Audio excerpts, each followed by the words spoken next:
Bonjour, ici Patrick Pierrat pour le bulletin de nouvelles Info Bref Affaires de ce jeudi 11 mai. C'est Manon Brouillette qui prendra la tête du conseil d'administration d'Hydro-Québec. Elle remplacera le 2 juin prochain l'actuelle présidente du conseil d'administration, Jacinthe Côté, qui avait annoncé son départ en décembre. Manon Brouillette a été PDG de Vidéotron de 2014 à 2018.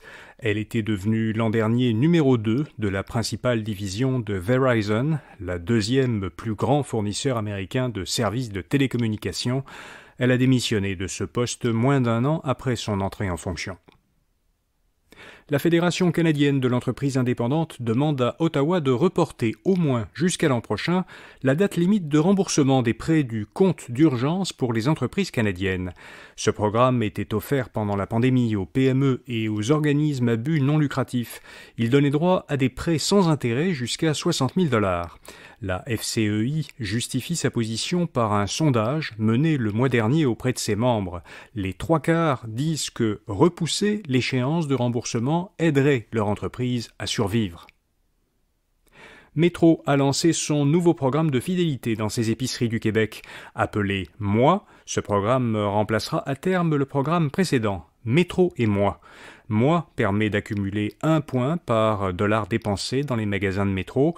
Il faut avoir accumulé 125 points pour avoir droit à une remise d'$1 sur une facture. Cela équivaut donc à une remise de 0,8% sur les achats. Aux États-Unis, le taux d'inflation sur 12 mois a légèrement diminué de mars à avril. Il est passé de 5% à 4,9%. C'est le 10e mois d'affilée que l'inflation ralentit aux États-Unis. Elle demeure néanmoins bien au-dessus de la cible de la Réserve fédérale qui veut ramener l'inflation annuelle à 2%. Et puis, lors de la conférence annuelle Google I/O, Sundar Pichai, le patron de Google, a présenté hier Palm 2, une intelligence artificielle générative similaire à ChatGPT d'OpenAI.